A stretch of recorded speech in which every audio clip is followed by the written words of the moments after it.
altar de guerra. Quiero que se coloque de pie, colóquese de pie, tenga la amabilidad, y vamos a leer Josué, capítulo 11, versículo 19. Josué, capítulo 11, versículo 19. Cuando lo tengan, me dice amén. No trajeron Biblia. Amén. Josué, capítulo 11, versículo 19 dice: no hubo ciudad que hiciese paz con los hijos de Israel. Sacaron los jebeos que moraban en Gabaón. ¿Qué dice? Toda la iglesia, todo lo tomaron por guerra. Amén. Puede tomar asiento glorificando el nombre del Señor. La Biblia nos dice que el pueblo de Israel muchas cosas la tomaron por guerra. Ahora, si hay una guerra, es porque hubo una oposición. Porque si las cosas hubieran marchado de manera fácil, no se hubiera desarrollado esta guerra. Y todo lo que se plasma en el mundo espiritual es sombra de lo que acontece en el mundo material. Entonces hay momentos en nuestra vida que tenemos que aplicar la guerra espiritual para obtener muchas cosas, porque esas cosas muchas veces son de difícil acceso o son muy difíciles tomarla. De pronto tú estás lidiando por mucho tiempo, orando por mucho tiempo por una bendición.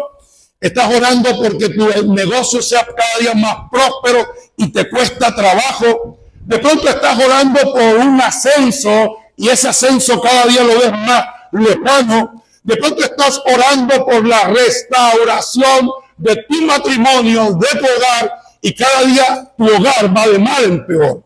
Entonces necesitamos aplicar los métodos de guerra espiritual, más concretamente en el altar de guerra. Yo quiero que usted vaya conmigo a Levíticos capítulo 6, versículo 12, lo que nos dice la palabra de Dios en el Antiguo Testamento con respecto al altar. Dice: el fuego que arde en el altar no debe apagarse nunca. El sacerdote, usted y yo, deberá echarle leña todas las mañanas y acomodar el fuego el animal que se va a quemar. La Biblia dice que nosotros como sacerdotes somos responsables de avivar el fuego en el altar.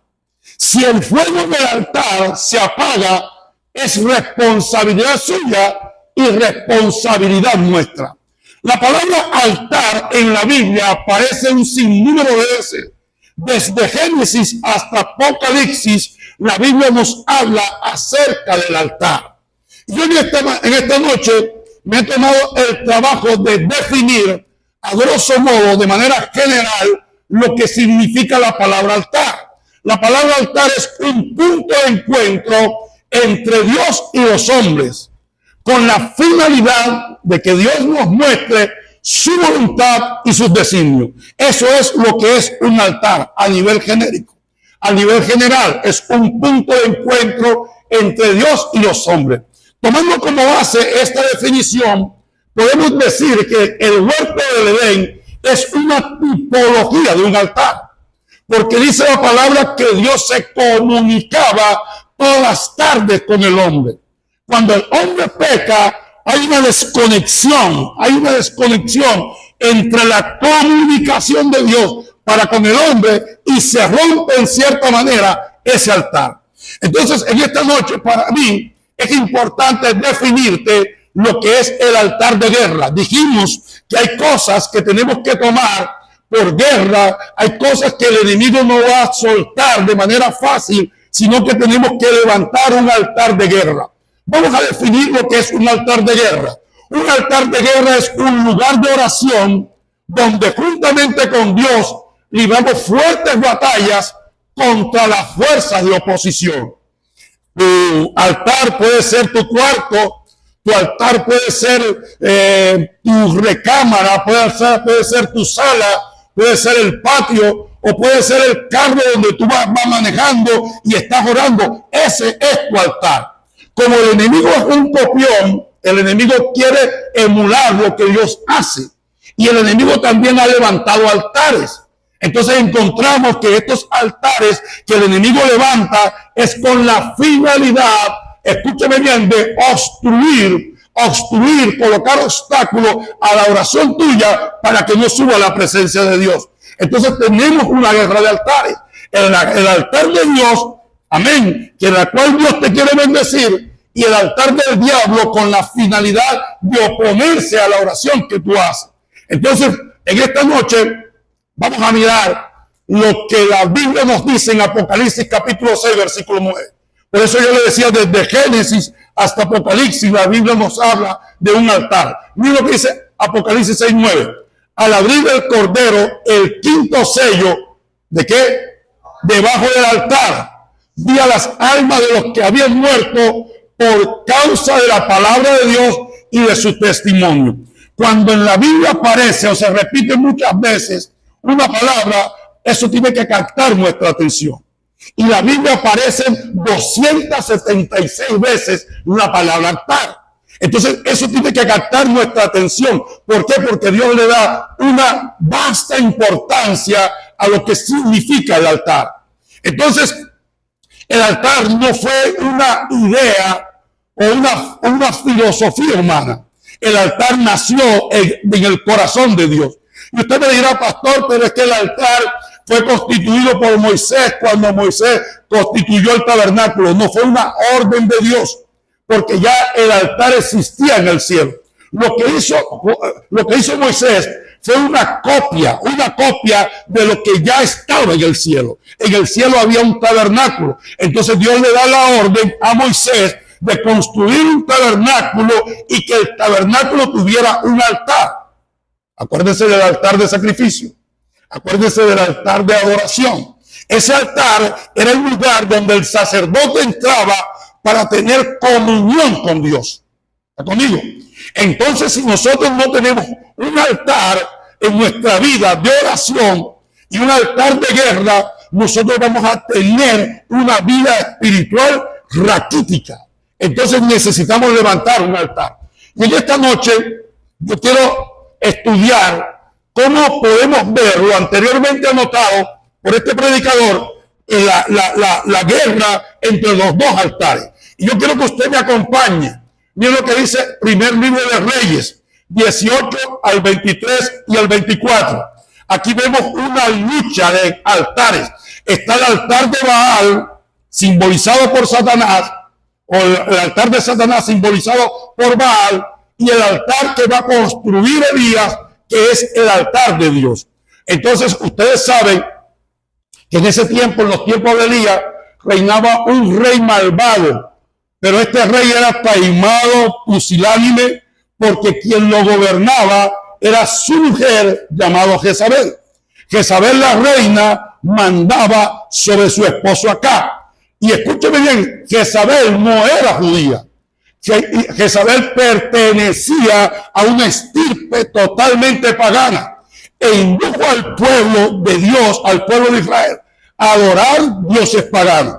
Cuando Elías entra en el escenario profético, el 80% del pueblo judío, del pueblo israelita, adoraban a Baal y habían descuidado el altar de Dios. ¿Está conmigo?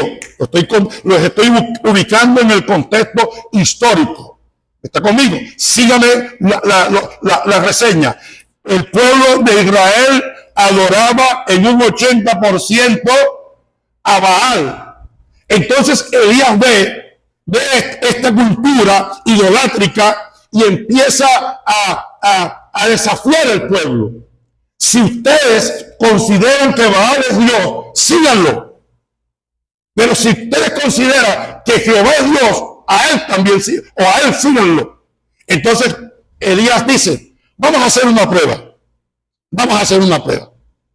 El Dios que conteste con fuego, ese es el Dios verdadero. Entonces, los profetas de Baal, que eran 450 profetas de Baal, empezaron a adorar y a orar a Baal. Y se sajaban el cuerpo, se rasgaban el cuerpo con cuchillo y empezaban a orar para ver si Baal mandaba fuego. Y Elías hasta se burlaba de ellos. Elías decía, sigan orando, porque quizás Baal está cocinando. Sigan adorando porque quizás Baal está en el baño. Traducción del lenguaje actual. Amén. Traducción del lenguaje actual. Quizás él está en el baño y Elías empezaba a burlar. Cuando Elías dice, ahora nos toca el turno a mí, vamos a ver. El Baal no descendió con fuego. Allí quedó neutralizado el demonio de Baal. Y entonces Elías entra en el escenario. Y Elías ora. Y dice, mira lo que dice la palabra. Traigan 2 toros y que los profetas de Baal elijan uno. Que lo corten en pedazos, lo pongan sobre la leña y no prendan fuego. Yo voy a preparar el otro toro, lo voy a poner sobre la leña y tampoco voy a prender el fuego. Pídenle a Baal y yo le pediré al Dios de Israel. Y el Dios que responda con fuego es el verdadero Dios. Entonces aquí vemos una guerra de altares.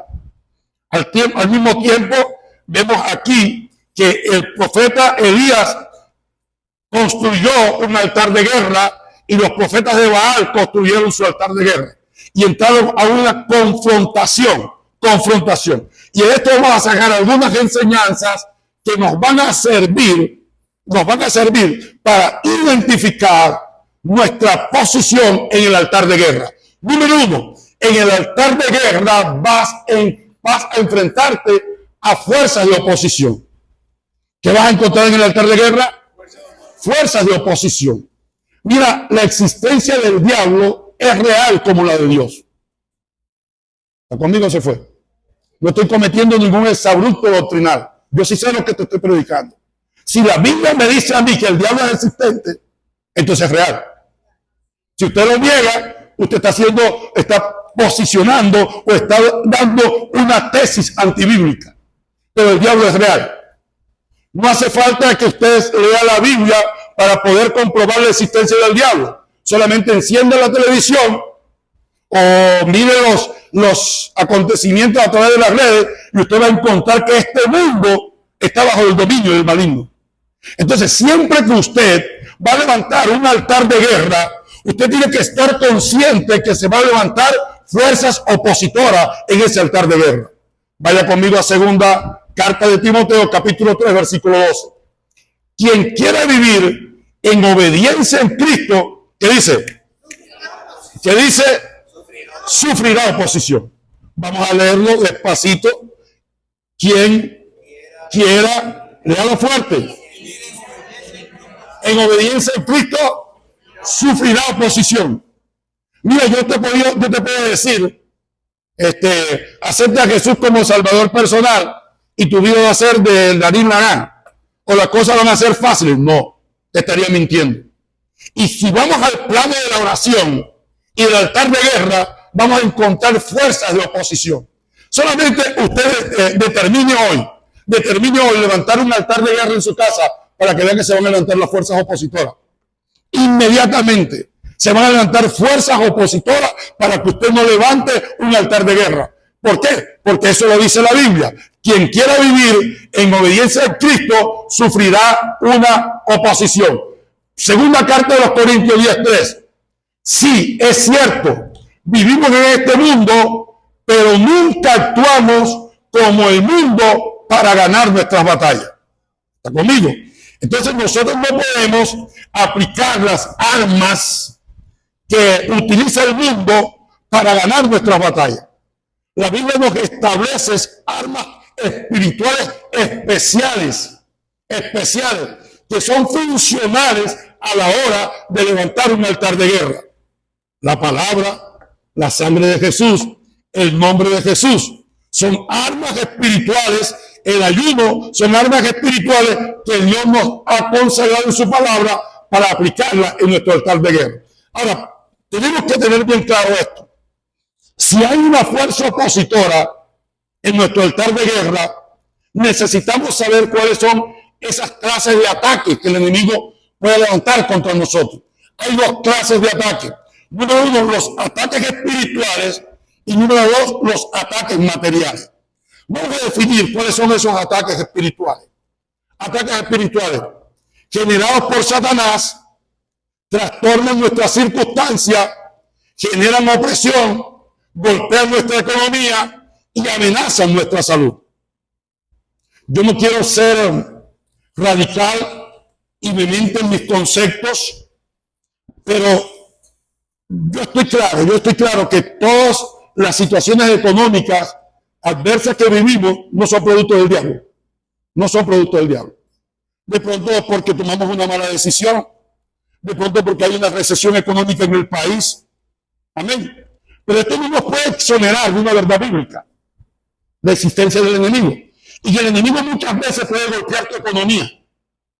Puede golpear tu economía. Y yo tengo ejemplos fehacientes que me lo ha dado el ejercicio pastoral. Y he visto a través de la consejería mucha influencia del mal en la economía de muchos creyentes. No se explica cómo una persona que gana más de 10 salarios mínimos, no le alcanza el dinero. Y usted empieza a hacer una entrevista pastoral de consejería y usted va a encontrar que esa persona dejó puertas abiertas, ¿verdad? Ludópata, de pronto es una persona que tiene muchos tipos de vicios. El domingo anterior, hace 15 días, estuvimos hablando de esas puertas abiertas, Esas puertas abiertas son la autoridad que nosotros cedemos voluntariamente para que Satanás pueda afectar nuestras áreas en nuestra vida.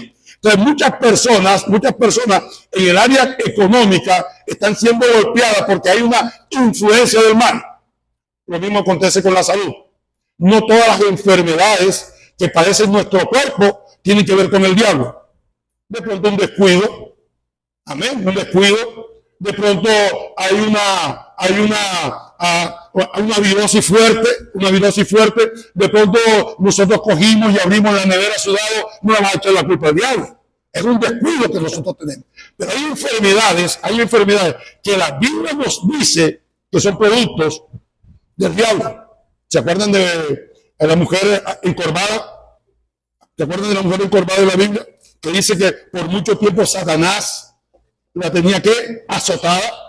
Entonces Jesús dejó claro que hay enfermedades que su fundamento, su origen son espirituales. Segundo, lo material, ataques materiales. Aquellos que se oponen al evangelio, quienes critican nuestra forma de pensar y actuar, los ataques que tú puedes sufrir en tu colegio, joven, por tu manera de pensar cristiano. De pronto en el barrio, en tu trabajo, vas a sentir fuerzas opositoras por tu manera de pensar, porque vienes a la iglesia, porque compartes el evangelio. El enemigo se te va a levantar. Entonces vamos a seguir. Amén. Mira lo que dice Levítico 26:21. Si anduvieras conmigo en oposición y no me quisierais oír, yo añadiré sobre vosotros 7 veces más plagas, ¿según qué? Vuestros pecados. Ahora aquí estamos hablando no de un ataque de afuera, sino un ataque de adentro. Amén. Porque el enemigo muchas veces puede utilizar los que están adentro para atacarte. Mira lo que dice la Biblia. Si anduvieras conmigo, ¿qué? En oposición, y no me quisieres oír, yo añadiré sobre vosotros 7 veces más plagas según vuestros pecados. ¡Wow! Mira, el peor error que puede cometer una persona es atacar la obra de Dios. Nunca te pongas en oposición contra Dios. Y yo veo gente que de manera facilista, ligera, atacan las cosas de la iglesia. Mira, y si tú lees el capítulo 21, capítulo 26, del versículo 21 al versículo 28, si tú eres acucioso de la palabra, ahí hay 21 maldiciones. 21 maldiciones. Yo solamente te traigo una. Vamos a mirar cuáles son. Cuando tú te pones en oposición. Aquella misma noche, no la coloqué. Ahí, pero usted la puede leer. Vamos a Jueces capítulo 6, versículo 25. Jueces capítulo 6, versículo 25. Estamos hablando de las oposiciones de adentro. Yo esto lo prediqué el domingo anterior.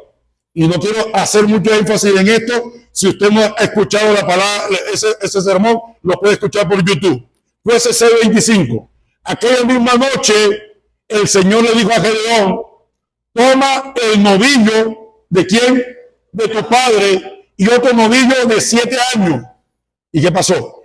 Y destruye el altar de Baal que pertenece a quién, a tu padre, y corta la acera que está junto a él. ¿Qué ataque sufrió Gedeón? ¿Te acuerdas? Los madianitas. ¿Qué hacían los madianitas? ¿Ah? Saqueaban, destruían el cultivo. Los madianitas es una tipología de la influencia del diablo. Mira cómo la economía de los israelitas estaba siendo atacada por Satanás a través de los madianitas. Pero la Biblia nos dice cuál era el origen. ¿Cuál era el origen? ¿Cuál era el origen? Acuérdense que estamos hablando del derecho legal. ¿Qué puerta abierta había? Que el papá de Gedeón, que era un adorador de Baal, y era un adorador de acera. Es decir, el enemigo estaba dentro de la casa. Lo que estaba permitiendo el ataque de los madianitas en Israel, que era el altar. Yo por mucho tiempo prediqué sobre la herencia maldita y yo tuve que hacer una reorganización de mi teología. Yo soy de los que opino, usted tendrá otra diferencia, que la herencia maldita no existe. Pero yo sí puedo hablar de la influencia satánica. La influencia satánica, eso sí yo creo en eso. O sea, lo que muchas veces practican tus padres puede generar una influencia en tu vida espiritual. En tu vida espiritual. Porque la Biblia me dice a mí que no hay ninguna condenación para los que están en Cristo. Yo creo eso. Pero lo que hicieron nuestros padres sí pueden generar una influencia en nuestra vida espiritual. Por eso muchas veces tú tienes que mirar por qué te acontecen cosas en tu vida. ¿Qué cosas hicieron tus padres? ¿Qué prácticas hicieron tus padres? ¿Qué visitaban? ¿Qué lugares visitaban tus padres? Si tú haces un estudio de tu árbol genealógico y vas a mirar qué cosas hicieron tus padres, necesariamente tienes que llegar a la conclusión que muchas cosas que te acontecen de mal tienen que ver con eso. Por eso la Biblia dice, a través de Jueces, capítulo 6, versículo 25, le dijo a Gedeón, destruye lo que tus padres... Y mira, es tremendo, no es un solo demonio. El papá de Gedeón no adoraba un solo demonio. Dos. Y ustedes se acuerdan la foto que yo le tomé a Baal, ¿se acuerdan la foto de Baal y la foto de Acera? Baal lo adoraba para los cultivos, para las cosechas. Y Acera, fertilidad y la sexualidad. Amén. Y miren lo que es tremendo, que para que estos demonios obraran y operaran en el mundo espiritual, le ofrecían a los hijos. A los niños pequeños los traían a los pies de Baal y hacían orgías a los pies de Acera. Y yo veo tanta fe, entre comillas, de la gente que sigue el mundo de las tinieblas, que son capaces de ofrecer a sus hijos a un demonio, y nosotros no dedicamos a nuestros hijos al Señor. Eso es tremendo. Entonces sigamos. Y dice, y edifica después, ¿qué le dice? Y edifica después, en debida forma, un altar al Señor tu Dios sobre la cumbre de este peñasco. Toma el segundo novillo y ofrece holocausto con la leña de la acera que has cortado. ¿Qué nos deja esto como enseñanza? Que nunca podemos reconstruir sobre ruinas. ¿Qué le dijo Dios a Gedeón? Destruye. Es decir, que para poder reconstruir necesitamos primero destruir. Y muchas veces nosotros estamos levantando sobre ruinas. Y eso es peligroso. Cuando Dios nos manda a destruir algo, destrúyelo. No dejes atisbo de eso en tu casa, ni eso en tu vida. Porque son puertas abiertas. ¿Está conmigo? Se fue. Número 2. El altar de Baal se fortalece a través de nuestra debilidad o descuido. Mira este demonio de Baal. Vaya conmigo a 1 Reyes 18:30. Entonces dijo Elías a todo el pueblo: acercaos a mí. Y todo el pueblo se acercó. ¿Y qué hizo él? Arregló el altar de Jehová que estaba arruinado. Esto es muy importante que estudiemos esto, lo que está subrayado con amarillo. ¿Qué hace Elías? ¿Qué hace Elías?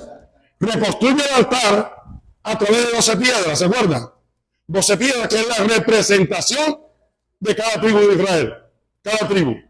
Coge y reconstruye el altar, pero me llama poderosamente la atención una palabra. ¿Cuál es la palabra? Ruina. Porque esto te va a abrir un prisma para poder entender este versículo. Dice, el altar de Jehová estaba como arruinado. Para que algo se arruine, ¿qué tiene que pasar? Eso, descuido. Para que algo llegue a estar arruinado, tiene que estar descuidado. En pocas palabras, los sacerdotes dejaron de oficializar en el altar. Estaban descuidados el altar. Y no le señalan a los sacerdotes de Israel, porque muchas veces le pregunto, tu altar está arruinado y lo tienes descuidado. Entonces me tomé el trabajo de definir en hebreo lo que significa la palabra ruina. La palabra ruina en hebreo, vaya conmigo, es la palabra abad. Y la palabra abad significa desechar, abandonar, destruir, dejar, descuidar, apartar y decadencia. Mira, cuando tu vida espiritual y tu altar está descuidado, tú has abandonado la presencia de Dios. Mira, y lo que me llama poderosamente la atención es que el toro estaba. ¿Verdad? El toro estaba. Porque Elías le dijo, córteme el toro y yo voy a cortar el mío. La ofrenda estaba, pero era una ofrenda sin altar. Y toda ofrenda sin altar es religiosidad. Toda ofrenda sin altar es religiosidad. Es inadmisible que un servidor esté ministrando sin altar. Es inadmisible que un predicador esté predicando sin altar. Porque estás ofreciendo el toro.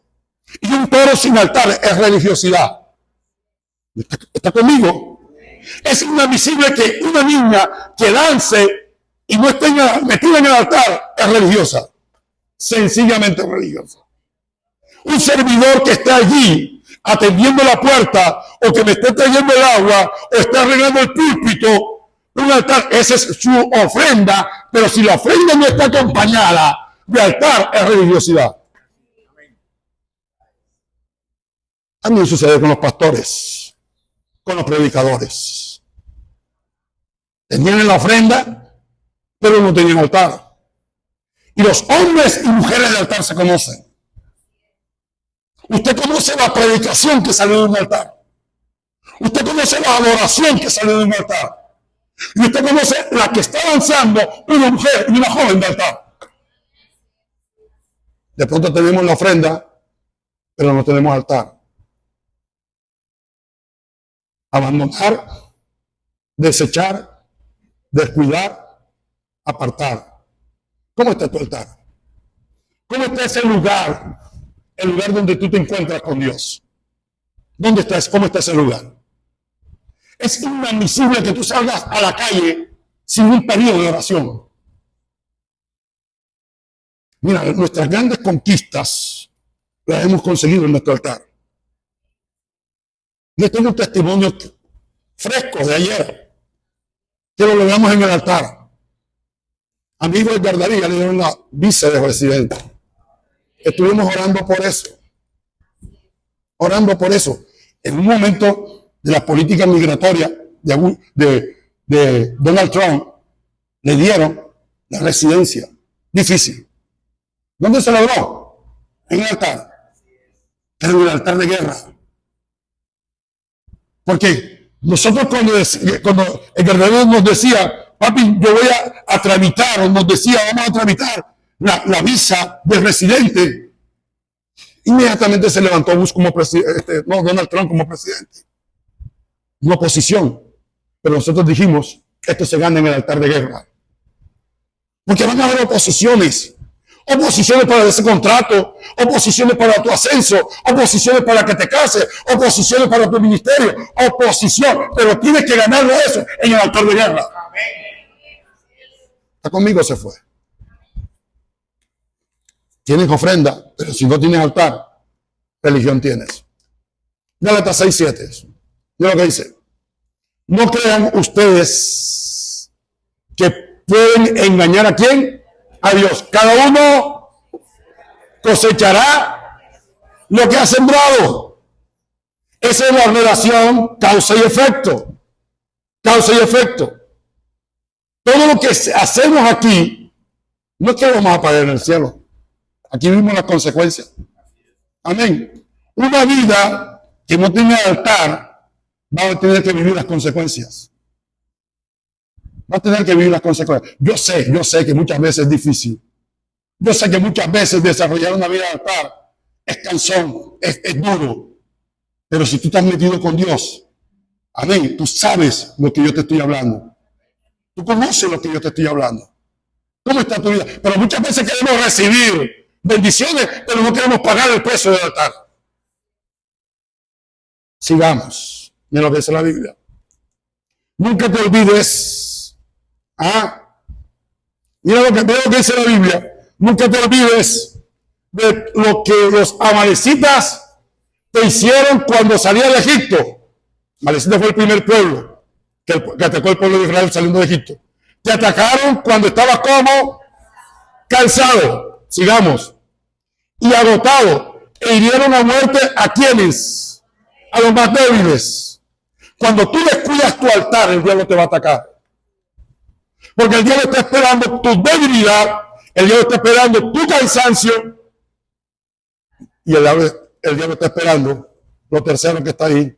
Dice, te atacaron cuando estabas ¿qué? Cansado, agotado y débil.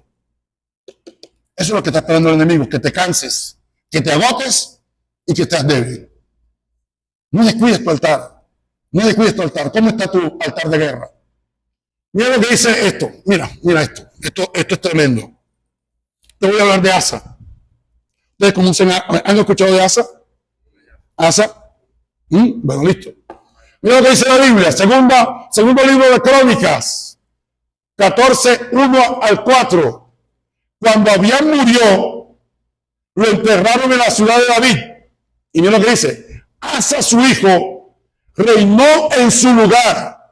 Y en esa época Dios le permitió al pueblo disfrutar de 10 años de paz. La Biblia nos habla de que Asa buscaba a Dios. La Biblia nos habla de que Asa reconstruyó el altar. La Biblia me habla de que Asa tenía una intimidad con Dios. Y eso le permitió a Asa tener 10 años de gobierno de paz. Porque Asa estaba metido con Dios. Porque Asa era un hombre de altar. Porque Asa era un hombre que intimaba con Dios. Sigamos. Asa obedeció a Dios en algunas cosas. Quiero que lo vea toda la iglesia. En algunas cosas. En todo. ¡Wow! Asa era un hombre ejemplar. Asa era el hombre que uno decía, wow, qué tremendo. Es un hombre de intimidad con Dios. Dice, y mandó a quitar ¿qué? Todas las ciudades de Judá, los altares de quién? Las colinas en los que el pueblo adoraba a dioses falsos. Asa fue determinante. Asa en cierta manera hizo lo que hizo Elías. Se enfrentó a los dioses paganos. Y Dios le dio 10 años de bendición, 10 años de paz. Pero mire lo que pasa en la palabra. Mire lo que dice. Cuando Asa escuchó la profecía de Obed el profeta, se animó a quitar los ídolos repugnantes de toda la región de Judá, de Benjamín y de las ciudades que había capturado de la región montañosa de Efraín. ¿Y qué dice?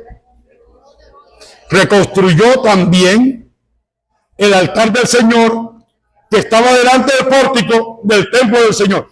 Hizo lo mismo que hizo ¿quién? ¿Qué hizo quién? Elías. ¿Qué hizo Elías?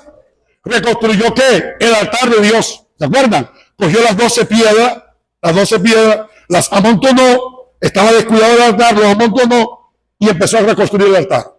Asa también hace lo mismo, pero Asa comete un error. Vamos a seguir para que ustedes vean cómo termina la vida de Asa. Sigamos. Dice, segunda carta de segundo libro de Crónica, 16 del 8 al 10. Y aquí vamos a mirar esto. Acuérdate, Asa, que gracias a tu confianza en Dios, pudiste derrotar a los etíopes y a los libios, a pesar de que ellos tenían un ejército mucho más poderoso que el tuyo. ¿Cuál fue el secreto de que Asa venciera a un ejército más poderoso que el que él tenía? ¿Cuál era? Su confianza en Dios. Y era una persona que era ¿qué? ¿Qué era? Intimaba con Dios.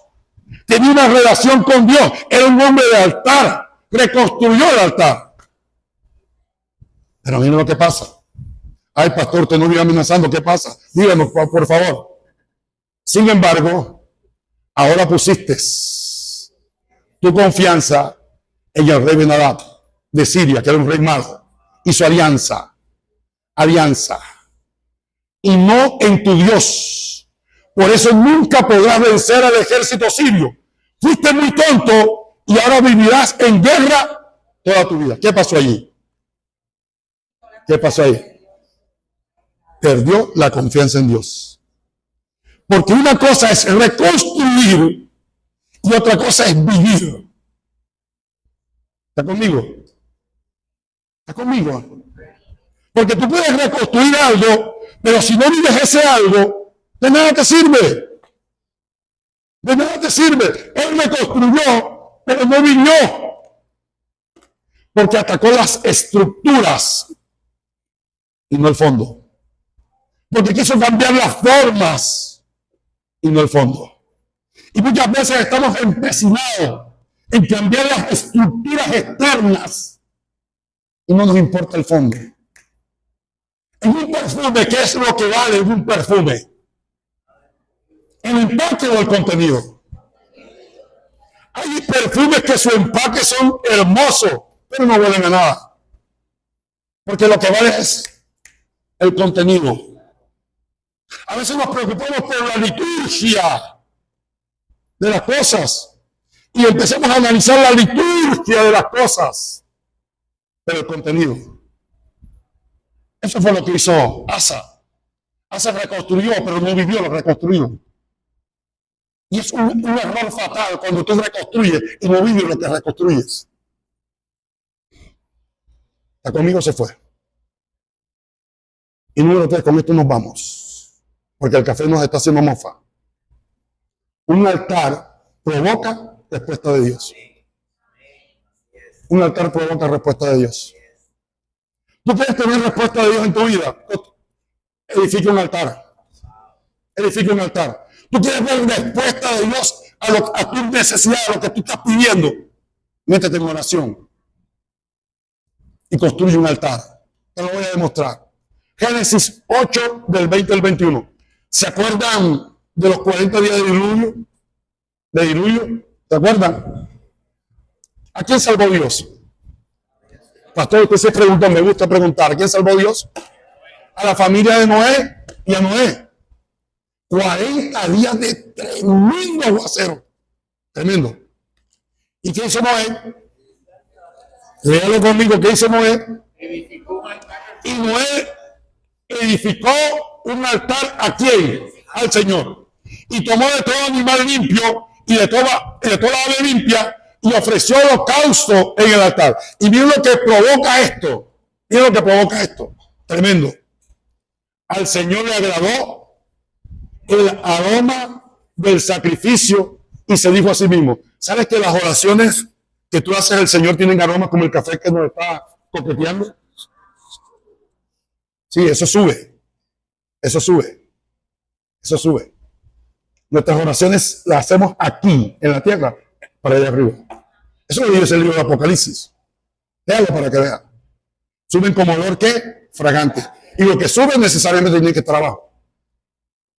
Dice, al Señor le agradó el aroma del sacrificio y se dijo a sí mismo, nunca más volveré a maldecir la tierra por causa de los seres humanos, aun cuando todo lo que ellos piensan o imaginen se inclinen al mal desde su niñez. Nunca más volveré a destruir todos los seres vivos. Yo creo esta palabra. Yo creo que nunca habrá más 40 días de aguacero como lo que vivimos hoy.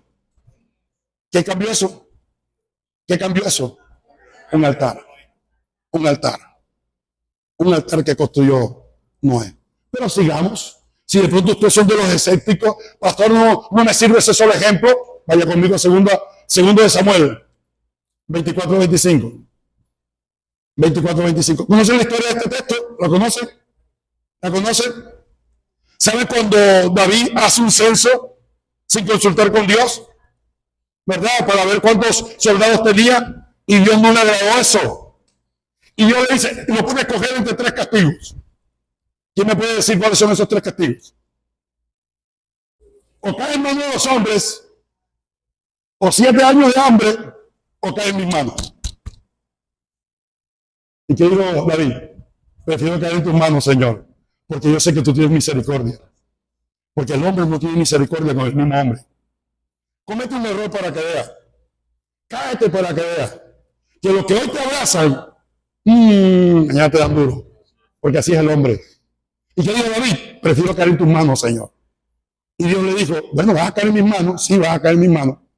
Van a haber 3 días de pestes, de enfermedades. Y la gente moría como moscas. Mira, el COVID del año 2019 era una gripita para los que vivieron ahí 3 días de muerte. Llagas por doquier, morían. Pero mire lo que hace David. Y allí David, ¿qué hace? Luego, construyó ¿qué? Un altar al Señor y ofreció holocausto y sacrificios de reconciliación. Entonces, ¿qué?